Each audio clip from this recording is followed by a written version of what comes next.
Donc, chers amis, ne nous quittez pas, le meilleur reste pour la fin. Merci à tous nos intervenants qui sont déjà passés. Donc, je vais inviter M. Loa à me rejoindre, M. Akapo également, Madame Doa, voilà, à me rejoindre aussi tout à l'heure. Et je vais laisser la parole à Monsieur Isidore Kawi, qui est économiste à la Commission économique pour l'Afrique. Donc je reprends, pardon, monsieur est économiste à la Commission économique pour l'Afrique des Nations Unies. Bon, en tout cas, c'est un économiste des Nations Unies qui va nous entretenir sur la zone de libre-échange. Alors la zone de libre-échange, je n'en dirai pas plus que lui, mais c'est un concept d'actualité. Donc quelles que soient les formations que nous faisons, c'est un thème qui nous intéresse. Je vais laisser la parole pour pouvoir nous dire plus. Voilà. Je m'appelle Isidore Kawi, je suis économiste à la Commission économique des Nations Unies pour l'Afrique. C'est une branche du secrétariat général de l'ONU. Nous sommes une branche du continent africain qui fait le suivi de la situation économique et sociale du continent. Bon, je ne suis pas ici en tant que représentant de l'ONU, je suis ici en tant qu'intervenant, en tant que participant de tout le monde ici, pour partager en 5-10 minutes avec vous ce que nous faisons pour faire avancer le développement économique de l'Afrique et spécialement la zone de libre-échange continentale. Qu'est-ce que ça apporte à l'Afrique en termes d'impact économique et aussi quelles sont les perspectives. Je vais rapidement aborder cette thématique sur 3 points de manière globale.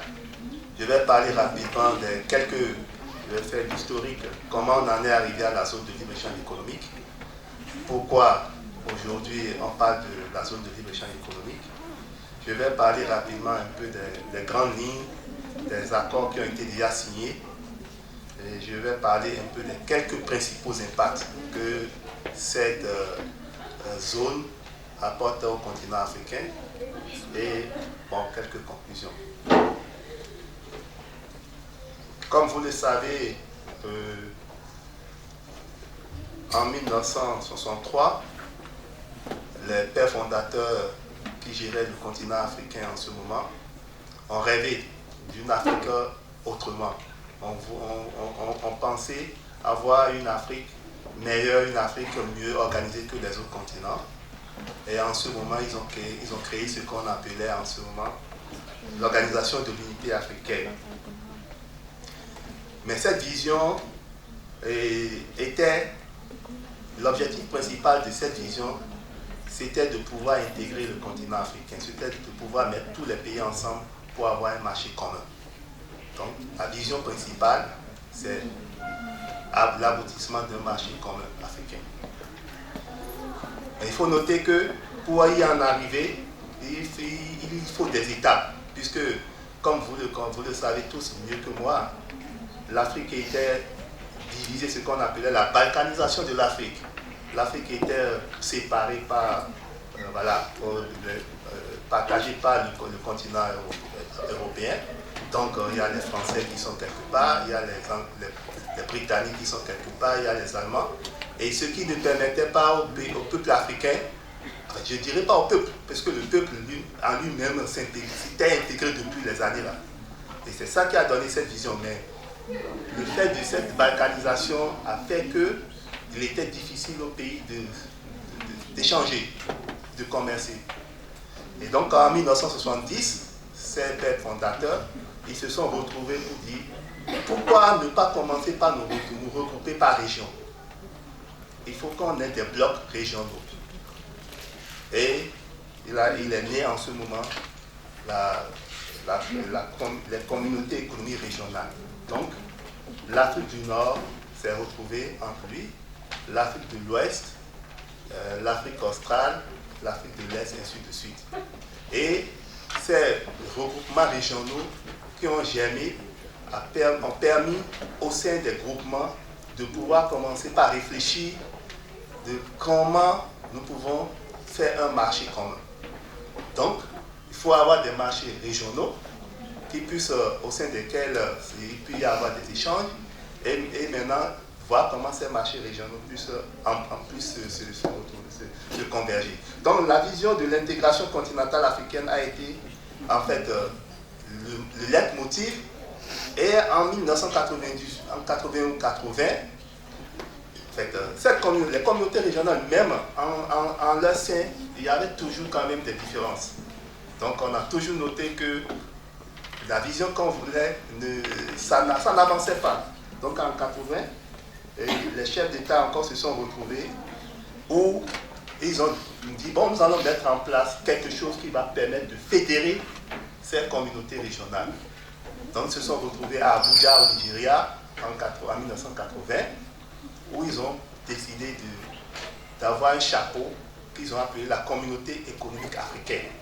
Et cette communauté économique africaine avait des objectifs. L'objectif, c'était d'amener le processus d'intégration à se renforcer et de pouvoir aller vers le marché commun. Donc, il y avait un calendrier qui était donné et c'était dit, il fallait qu'en l'an 2000, nous puissions faire le point pour savoir si ce que nous avons décidé en 1980 ait pu se réaliser. Voilà. Jusqu'en 1991-94, ça n'avançait pas. Donc ils ont décidé, alors en 1990, bon voilà comment on va partir.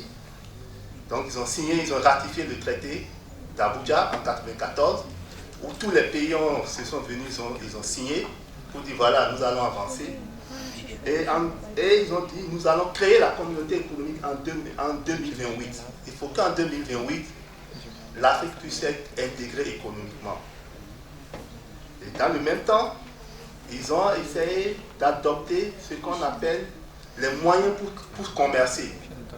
Il fallait mettre en place un certain nombre de facilités au niveau des communautés économiques régionales et qui puissent maintenant se commercer entre elles. Donc il y avait déjà on a essayé, les chefs d'État ont initié que des blocs régionaux encore, c'est-à-dire les régions qui sont ensemble, qu'il y a encore des blocs qui se forment. Par exemple, les régions plus francophones, on prend l'Afrique centrale, l'Afrique de l'Ouest, on dit s'ils peuvent se s'unir, ça va devenir un gros bloc, et aussi avec l'Afrique du Nord, et tous les autres pays de l'Afrique australe, l'Afrique de l'Est, c'est aussi que donc ça va faire deux grands blocs. Donc c'est toujours des hypothèses, c'est toujours des éléments, des propositions pour pouvoir aller vite à leur vision qui est le marché continental. Donc voilà, jusqu'en 2015, ce processus continuait toujours à ne pas aller comme il l'aurait souhaité, et au sommet de l'Union et de l'Organisation de l'Unité qui a été entre-temps réformée pour devenir l'Union africaine, ils ont décidé d'avancer. Et donc au Rwanda, au sommet de Rwanda en 2015, à Kigali, les chefs d'État ont dit aujourd'hui, on va avancer. Si un pays ne veut pas aller, on va le laisser. Et ils ont décidé de la zone de libre-échange continentale. Donc, 2015, il y a eu une signature, quelques pays ont pris l'initiative, et il y a eu en tout 44 pays qui ont paraphé l'accord à Kigali. Et en 2016 et 2017, les autres sommets qui sont venus ont essayé de faire l'état d'avancement et ont insisté que les pays qui ont déjà ratifié l'accord puissent adopter ces accords par leur Assemblée nationale, quitte à pouvoir vraiment faire avancer le processus pour qu'en 2028, on puisse vraiment en arriver au processus. Donc, la signature du protocole du traité de la communauté économique africaine qui avait permis déjà, il y avait déjà un certain nombre d'éléments comme il y avait la libre circulation des biens et services qui était déjà adopté, et le cas de la CEDEAO qui en est un bel exemple, où aujourd'hui la CEDEAO on peut circuler avec la carte d'identité nationale, les biens et services circulent facilement, et nous avons juste un problème monétaire qui est en train d'être aussi plus ou moins en train d'être discuté. Quand vous prenez les pays de l'Afrique de l'Est, la communauté de l'Afrique de l'Est, ils sont déjà arrivés à l'économie, comment on dit, à l'intégration monétaire. Donc aujourd'hui, ces pays qui constituent cette zone, ils ont déjà un panier de monnaie dans lequel déjà ils commercent et qu'ils n'ont plus de problème. Donc déjà, c'est qu'il y a quelque chose, il y a au moins des communautés qui avancent. Donc, la zone de libre-échange continentale aujourd'hui devait se profiter de ces éléments pour pouvoir avancer. Quelles sont les grandes lignes, les grands accords qui ont été déjà signés, que j'avais dit tout à l'heure? On a eu 22 ratifications le 29 avril 2019. Donc 22 pays ont ratifié l'accord. L'accord est entré en vigueur officiellement le 30 mai 2019, c'est-à-dire déjà le 30 mai 2019, les pays qui sont déjà prêts, qui ont ratifié, peuvent commencer déjà à faire des négociations entre eux. Dans le même temps, pour faciliter les accords entre les pays, les chefs d'État ont décidé de mettre en place un secrétariat qui va permettre aux pays de pouvoir faire les négociations. Et ce secrétariat est déjà créé, c'est déjà adopté. Là, le processus de recrutement du secrétaire exécutif est en cours et des recrutements vont être faits bientôt. Et le siège, c'est Accra, le Ghana. Donc, en gros, il faut noter que l'accord est beaucoup avancé.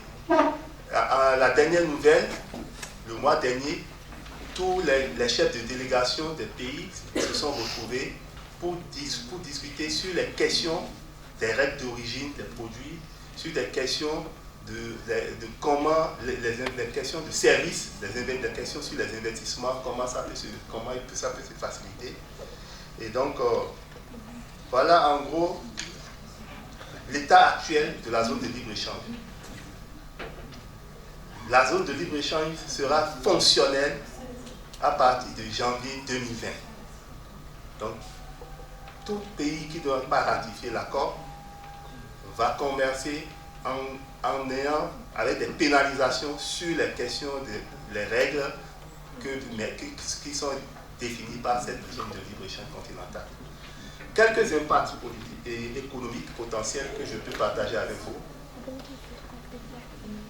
Le premier impact, c'est qu'aujourd'hui, le continent africain, qui a des marchés un peu désintégrés, est en train de retrouver ces marchés intégrés.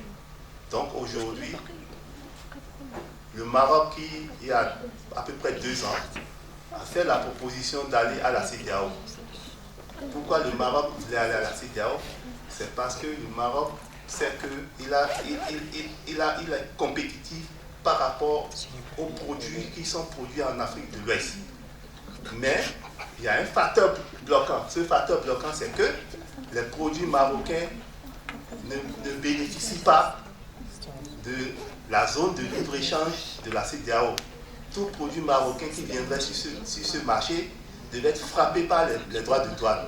Donc, du coup, ces produits ne sont plus compétitifs par rapport aux produits de la CEDEAO. Donc, ce processus est plus ou moins bloqué. Mais aujourd'hui, si la CEDEAO, tous les pays de la CEDEAO adoptent la zone de libre-échange continentale, et que le Maroc aussi ratifie l'accord, c'est que le Maroc peut aller vendre sur tous les marchés de la CEDEAO. Donc voilà une opportunité pour le Maroc. Et l'autre opportunité, ça va doper la production marocaine. Donc, le Maroc va beaucoup plus produire, et quand il va beaucoup plus produire, ça va créer d'emplois, ça va créer de la richesse. Donc voilà les impacts potentiels de la zone de libre-échange continentale. Un autre impact que je peux parler aussi, c'est que le marché intérieur africain devient plus fort vis-à-vis des autres marchés. Donc, le commerce intra-africain va accroître. Nous sommes à un taux, quand je dis, la CEDEAO par exemple, fait partie des pays qui, une zone où le commerce intra-africain fait à peu près 16%. Donc, l'Afrique est autour de 7 à 8%. Mais avec cette zone, ça va doper, ça va faire accroître le commerce intra-africain à 60%, donc proche de l'Union européenne. Notre avantage, c'est que ça permet maintenant de pouvoir négocier les accords de partenariat économique avec l'Union européenne. Parce qu'avant, l'Union européenne essaie de négocier ces accords avec les pays individuellement. Donc aujourd'hui, nous formons un bloc sous le chapeau de l'Union africaine, et tout accord qui va être négocié avec un pays africain aujourd'hui doit tenir compte de la contrainte de la zone continentale. Donc, du coup, ça réduit les impacts que ces économies créent sur nos économies. Un autre impact potentiel, c'est qu'aujourd'hui, nous avons la voie à l'OMC, parce que nous formons un marché potentiel, un marché fort, et nous puissions dicter nos voies. Donc, tout investissement hors du continent africain doit pouvoir respecter les règles et les régulations du marché international et du marché africain. Donc voilà en quelque sorte les quelques impacts potentiels que je pense de partager avec vous. Et je crois que nous, quel est le message que moi je veux porter ici? Le premier message pour les étudiants, c'est d'aller faire des recherches, d'aller comprendre et d'aller chercher, d'aller faire des recherches sur des éléments qui sont des leviers de ces zones de libre-échange et pouvoir partager avec la communauté étudiante. Parce que beaucoup de personnes n'arrivent pas à comprendre qu'est-ce que cette zone de libre-échange continentale peut apporter au continent africain. Donc ça, il faut qu'il y ait des chercheurs, il faut qu'il y ait des étudiants, il faut qu'il y ait ceux qui sont intéressés puissent aller regarder ce que les accords prévoient et essayer de faire des travaux là-dessus pour pouvoir faire partager avec la communauté étudiante. Je vous remercie.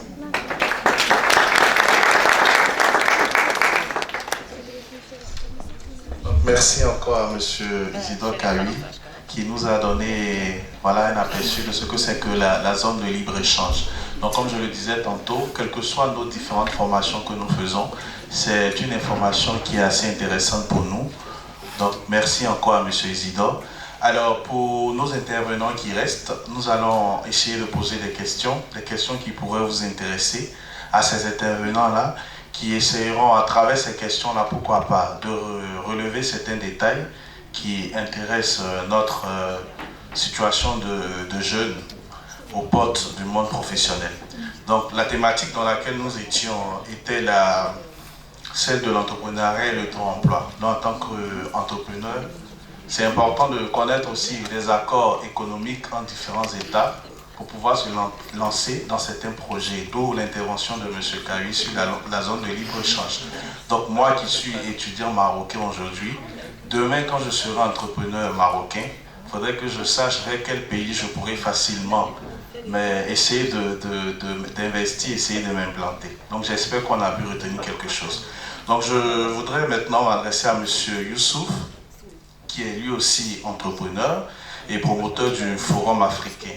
Donc avec lui, la question que je voudrais poser, qui est sans doute aussi dans la tête de bien nombre d'entre nous, c'est déjà, nous voyons avec votre parcours que vous avez quand même fait une très belle formation, mais pourquoi s'être intéressé vers le monde de l'auto-entrepreneuriat? Pourquoi pas avec cette formation, avec ces diplômes-là, rester dans une logique, tout à l'heure Stanislas parlait de CDI, dans une logique d'attendre l'emploi, mais pourquoi s'être intéressé directement au monde de l'entrepreneuriat? Et dites-nous réellement, parce que c'est un thème qu'on en parle comme si c'était facile, quelles sont les réelles difficultés que vous avez rencontrées? Je répondrai simplement en disant que ma famille ne s'est jamais intéressée à la fonction publique. D'accord. Je pense que ça applaudit, c'est pas... c'est pas... Bien que les circonstances les ont obligés d'être dans la fonction publique, mais j'ai une famille beaucoup plus d'entrepreneurs, des commerçants classiques, et quelques politiciens qui ont été donc obligés par les circonstances de la vie, bien sûr. Mais je dirais que l'entrepreneuriat en Afrique, c'est la seule solution pour la jeunesse. Si la jeunesse veut son autonomie, elle doit penser à entreprendre. Elle doit penser elle-même à créer. Elle doit penser, elle, à changer l'environnement. Elle doit penser à booster le politique pour qu'il puisse revoir. Parce que vous savez, aujourd'hui, le taux d'entrepreneuriat en Afrique, d'après le rapport de Doing Business de 2018, est de 4,5. Donc c'est un continent qui a moins d'entrepreneurs, c'est un continent qui est riche et qui est exploité qu'à 4%. Du coup, aujourd'hui, si nous devons attendre à ce que l'État puisse nous embaucher, d'autant plus que ces États-là n'ont aucunement une politique entrepreneuriale bien ficelée. C'est logique. Aujourd'hui, le Maroc a cet avantage. Le Maroc, avec l'auto-entrepreneuriat, a permis à des jeunes de pouvoir être formellement un entrepreneur, un auto-entrepreneur, et pouvoir aussi se créer à travers, comment dirais-je, à travers la liste des activités, la liste des activités entrepreneuriales qui se trouve dans, comment dirais-je, le DAIR portant la création du statut d'auto-entrepreneur. Et aujourd'hui, moi en tant qu'entrepreneur jeune, mais je vous ai dit aussi la dernière fois, si vous vous rappelez, que pour moi c'est une fonction subsidiaire. C'est secondaire à ce que je fais parce que moi je suis passionné de la vie associative, je l'ai commencé depuis mon enfance et j'ai continué dans ce cadre-là. C'est à cause de ça que j'ai initié le Forum africain de la jeunesse sur la paix et autres. Je conseille aux jeunes d'entreprendre et je ne vous conseille pas de prendre de modèles. Ayez des références. Parce que si vous avez des modèles, c'est à 99% d'échec. Moi, je n'ai jamais conseillé à un jeune d'avoir Steve Jobs, Mark Zuckerberg comme entrepreneur. Essayez de prendre juste le contexte dans lequel, avec cette boîte, la Silicon Valley, que lui, il en a, et avec cette multiple possibilité d'accès au financement, et qu'il est parmi les 20 milliardaires du monde. Par rapport à un étudiant dont sa valeur économique est multipliée par 0, parce qu'il dépend de ses parents, comme Stanislas a dit tout à l'heure, même si vous êtes logé ici à Rabat et que vous venez de Marrakech, et que c'est vos parents qui payent, vous êtes toujours sous la dépendance économique de vos parents. Donc, ce qui fait que votre valeur économique, tant que vous êtes étudiant, c'est multiplié par 0. Moi, j'aime toujours prendre l'exemple de mon petit frère. Parce que, je ne sais pas on est combien dans la salle, mais il s'est débrouillé, il s'est débattu pour avoir sa propre entreprise et il embauche aujourd'hui 75 personnes à 24 ans.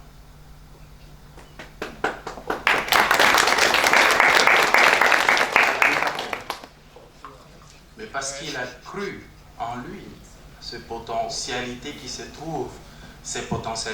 trouvent dans la zone. Il y a de quoi faire, même en Afrique, chez nous, comme on dit, l'Afrique, je prends y compris le Maroc, il y a cette possibilité-là. Et il faut oser. Si moi je donne l'exemple, si je prenais des exemples sur même Aliko Dangote, qui est le premier milliardaire africain, mon petit frère, il n'aura pas boosté. Je lui ai dit, écoute, regarde cet épicier qui est à côté de toi, regarde, c'est ton ami qui vient te chercher en moto, il prenait les motos des gens, il faisait les bensikines, comme on dit souvent, les clans de mal. Aujourd'hui, il a pu économiser pour s'acheter 3-4 motos, il a embauché des personnes, et il reçoit, il gagne sa vie. Donc, il faut que les jeunes pensent entreprendre en prenant l'exemple à côté plus proche. Et comme le temps nous est imparti, je veux m'arrêter là et exhorter surtout les jeunes que nous sommes. Et il y a ces étudiants qui ont donc pris de leur temps pour nous écouter, qu'il n'y a pas de barrière avec vos diplômes. Vous pouvez bien avoir vos diplômes en littérature et être demain scientifique. On a un jeune entrepreneur qui a levé un fonds de 26 milliards de francs CFA au Cameroun. C'est un littéraire à la base. Il s'est intéressé à la science.